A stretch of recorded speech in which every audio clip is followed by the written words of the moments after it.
ಎಲ್ಲರಿಗೂ ನಮಸ್ಕಾರ. ಕ್ವೆಟಾದಿಂದ ಪೇಶಾವರ್ಗೆ ಹೊರಟಿದ್ದ ಜಫರ್ ಎಕ್ಸ್‌ಪ್ರೆಸ್‌ನಲ್ಲಿ 400-500 ಜನ ಸವಾರರು, ಅದರಲ್ಲಿ ಮುಖ್ಯವಾಗಿ ಸೈನಿಕರು, ಪೊಲೀಸರು ಮತ್ತು ಇತರ ಗವರ್ಮೆಂಟ್ ಎಂಪ್ಲಾಯೀಸ್ ಈದ್‌ನ ತಮ್ಮ ಪರಿವಾರದೊಂದಿಗೆ ಸಂಭ್ರಮಿಸಲು ಹೊರಟಿದ್ದರು. ಪಾಪ ಅವರಿಗೇನು ಗೊತ್ತಿತ್ತು, ಪರಿವಾರವನ್ನು ಭೇಟಿಯಾಗುವ ಎಕ್ಸೈಟ್ಮೆಂಟ್ ಈ ರೀತಿ ಕೊನೆಗೊಳ್ಳುತ್ತೆ ಅಂತ. ಸಿಬಿ ಹತ್ತಿರ ಬರುತ್ತಿದ್ದಂತೆ ಬಾಂಬ್ ಬ್ಲಾಸ್ಟ್‌ನ ಶಬ್ದವಾಯಿತು. 9 ಬೋಗಿಗಳಲ್ಲಿ ಇದ್ದ 450 ಜನ ಗಾಬರಿಯಿಂದ ತತ್ತರಿಸಿ ಹೋದರು.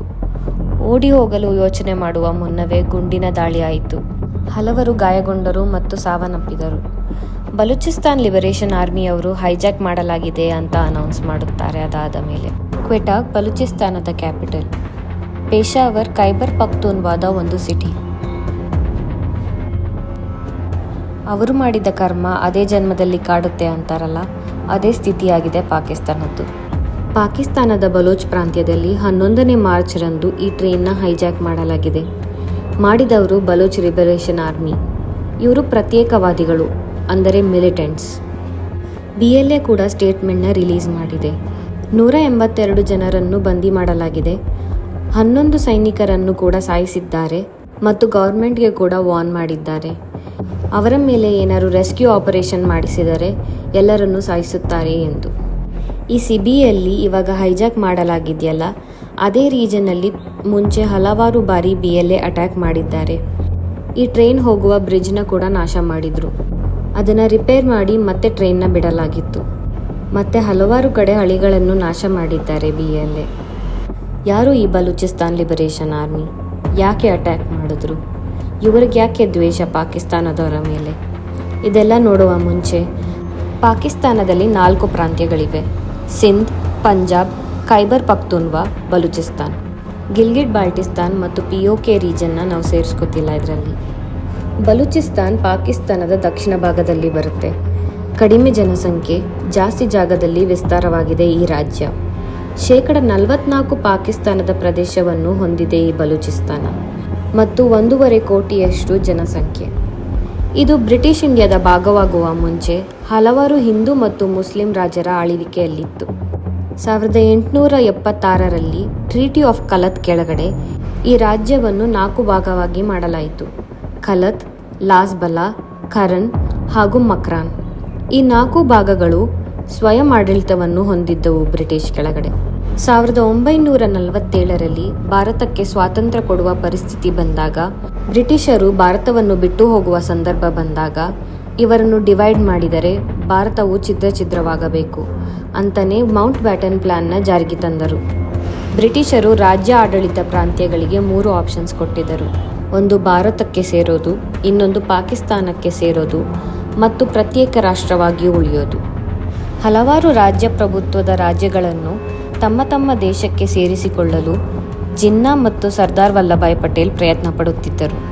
ಬಲೂಚಿಸ್ತಾನದ 4 ಪ್ರಾಂತ್ಯದಲ್ಲಿ 3 ಪ್ರಾಂತ್ಯ ಪಾಕಿಸ್ತಾನಕ್ಕೆ ಸೇರಲು ಒಪ್ಪಂದ ಮಾಡಿಕೊಂಡಿದ್ದರು. ಆದರೆ ಕಲತ್ನ ರಾಜ ಅಹ್ಮದ್ ಖಾನ್ ಪ್ರತ್ಯೇಕವಾಗಿ ಉಳಿಯಲು ಒಪ್ಪಂದ ಮಾಡಿಕೊಂಡಿದ್ದರು. ಬಲೂಚಿಸ್ತಾನದ ಹೆಚ್ಚು ಭೂಪ್ರದೇಶ ಹೊಂದಿದ್ದ ಕಲತ್ ಶ್ರೀಮಂತ ರಾಜ್ಯವಾಗಿತ್ತು. ಇದನ್ನು ಸ್ವತಂತ್ರವಾಗಿ ಉಳಿಸಿಕೊಳ್ಳಲು ರೌಂಡ್ ಟೇಬಲ್ ಕಾನ್ಫರೆನ್ಸಲ್ಲಿ ಕಲತ್ನ ರಾಜ Jinnah, Jawaharlal Nehru, Mountbatten August 4, 1947ರಲ್ಲಿ ರೌಂಡ್ ಟೇಬಲ್ ಕಾನ್ಫರೆನ್ಸಲ್ಲಿ ಅಗ್ರಿಮೆಂಟ್ ಮಾಡ್ಕೋತಾರೆ.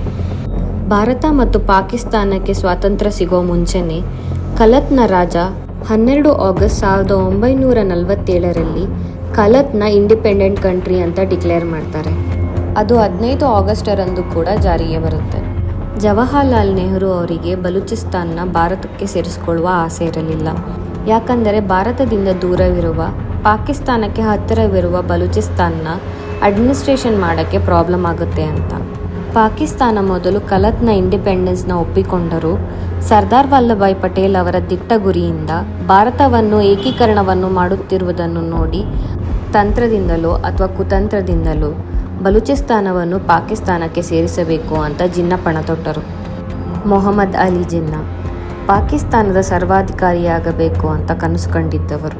ಅದಕ್ಕಾಗಿ ಕಲತ್ನ ರಾಜನನ್ನು ಮನವೊಲಿಸಲು ಎಷ್ಟೋ ಸಲ ಪ್ರಯತ್ನ ಪಟ್ಟಿದ್ದರು ಜಿನ್ನಾ. ಈ ಬೆಳವಣಿಗೆಗಳನ್ನು ನೋಡಿ ಕಲತ್ನ ಖಾನ್ ಆಕ್ರಮಣವಾದರೆ ಅವರ ದೇಶದ ಮೇಲೆ ಅಂತ ಸೇನೆಯನ್ನು ಕೂಡ ತಯಾರಿ ಮಾಡಿಟ್ಟಿದ್ದರು. ಅವರು ನೆನೆಸಿದಂದೇ ಆಯಿತು ನೋಡಿ. ಮಾರ್ಚ್ 28, 1948ರಲ್ಲಿ ಪಾಕಿಸ್ತಾನ ಆರ್ಮಿ ದಾಳಿ ಮಾಡಿತು. ಖಲತ್ನ ಖಾನ್ ಸಹಾಯ ಕೇಳಿ ಭಾರತಕ್ಕೆ ಮತ್ತು ಆಫ್ಘಾನಿಸ್ತಾನಕ್ಕೆ ಪತ್ರ ಬರೆದರು. ಆದರೆ ವಿ.ಪಿ. ಮೆನನ್ ನಿರಾಕರಿಸಿದ್ದಾರೆ ಎಂಬ ಆಲ್ ಇಂಡಿಯಾ ರೇಡಿಯೋ ಪ್ರಸಾರ ಮಾಡಿತು. ಈ ಹೇಳಿಕೆಯನ್ನು ಸರ್ದಾರ್ ವಲ್ಲಭಾಯ್ ಪಟೇಲ್ ಮತ್ತು ಜವಾಹರ್ಲಾಲ್ ನೆಹರು ಸ್ವಲ್ಪ ದಿನದ ನಂತರ ತಳ್ಳಿಹಾಕಿದರು. ಯಾರಿಂದಲೂ ಸಹಾಯ ಸಿಗದೆ ಮಾರ್ಚ್ 30, 1948ರಲ್ಲಿ ಖಲಾತ್ನ ಜನ ಶರಣಾಗಬೇಕಾಯಿತು ಪಾಕಿಸ್ತಾನಕ್ಕೆ. ಇಷ್ಟು ಹಿಂಸೆ ಕೊಟ್ಟು ಸೇರಿಸಿಕೊಂಡರೂ ಈ ಬಲೂಚಿಸ್ತಾನದ ಜನರನ್ನು 3ನೇ ದರ್ಜೆ ನಾಗರಿಕರಂತೆ ನೋಡಿಕೊಳ್ಳಲಾಗುತ್ತಿದೆ. ಬಲೂಚಿಸ್ತಾನದಲ್ಲಿ ಖನಿಜದ ಭಂಡಾರವಿದ್ದರೂ ಈ ಪ್ರಾಂತ್ಯದಲ್ಲಿ ಬೆಳವಣಿಗೆಗಳು ಮಾತ್ರ ಕಾಣಿಸುತ್ತಿಲ್ಲ. ಆಡಳಿತದಲ್ಲೂ ಬರೀ ಪಂಜಾಬಿಯವರದೇ ಮೇಲ್ಗೈ. ಡೆವಲಪ್ಮೆಂಟ್ ಕೂಡ ಅವರ ಪ್ರಾಂತ್ಯದಲ್ಲಿ ಮಾತ್ರನೇ ನಡೆಯುತ್ತಿದೆ.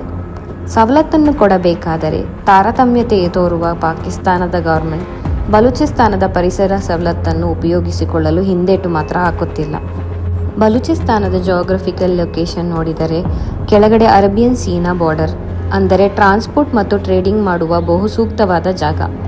ಇಲ್ಲೇ ಚೈನಾದ ಸಹಾಯದೊಂದಿಗೆ ಗ್ವಾದರ್ ಪೋರ್ಟ್ನ ನಿರ್ಮಿಸಿರೋದು ಮತ್ತು ಚೈನಾಗೆ ಲೀಸ್ ಕೊಟ್ಟಿರೋದು ಪಾಕಿಸ್ತಾನ. ಅದನ್ನು ಕನೆಕ್ಟ್ ಮಾಡೋಕ್ಕೆ CPEC ಅಂದರೆ ಚೈನಾ ಪಾಕಿಸ್ತಾನ್ ಎಕಾನಮಿಕ್ ಕಾರಿಡಾರ್ ಕೂಡ ನಿರ್ಮಿಸಿದ್ದಾರೆ.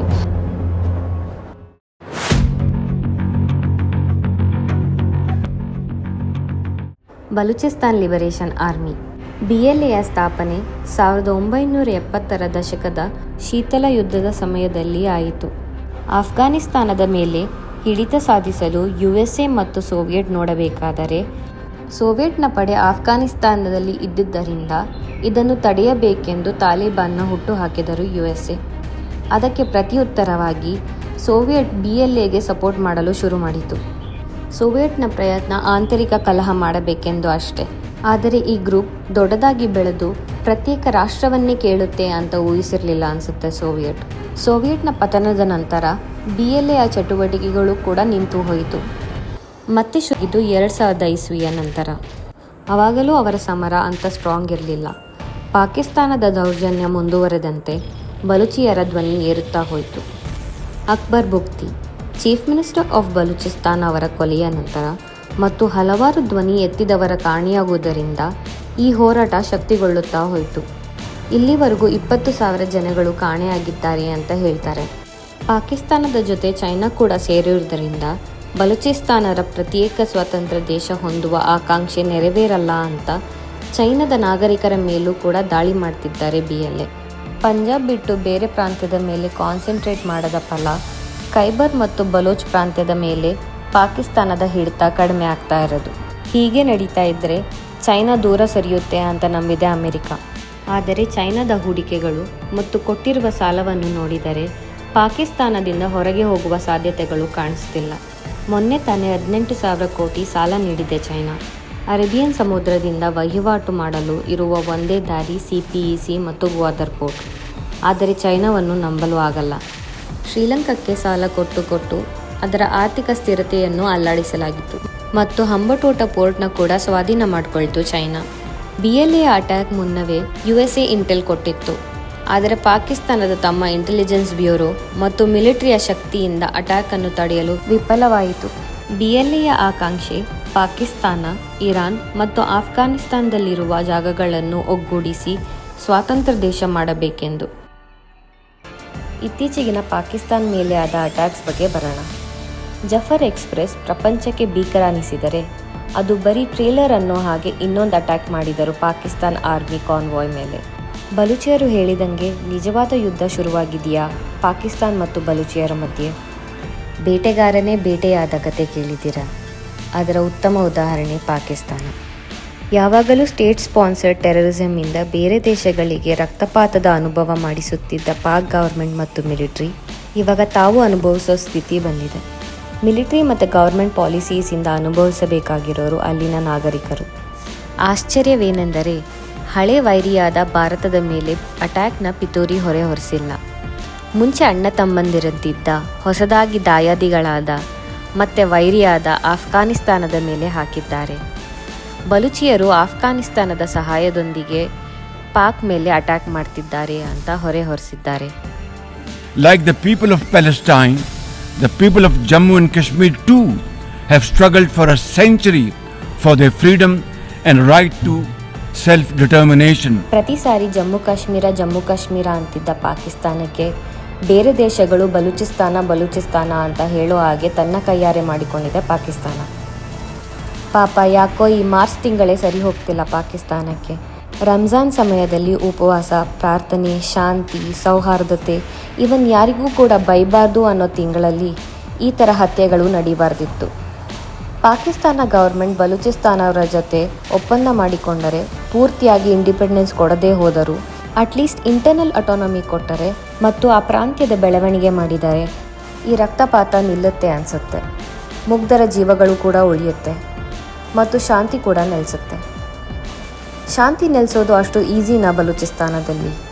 ಅಥವಾ ಇದು ಪ್ರತ್ಯೇಕ ರಾಷ್ಟ್ರವಾಗೋ ತನಕ ಹೋರಾಟ ಮಾಡ್ತಾನೆ ಇರ್ತಾರ ಬಲೂಚಿಯರು? ನಿಮ್ಮ ಅನಿಸಿಕೆಗಳನ್ನು ಕಮೆಂಟ್ ಮಾಡಿ. ಮತ್ತೆ ಸಿಗೋಣ ಮುಂದಿನ ವಿಡಿಯೋದಲ್ಲಿ. Thank you.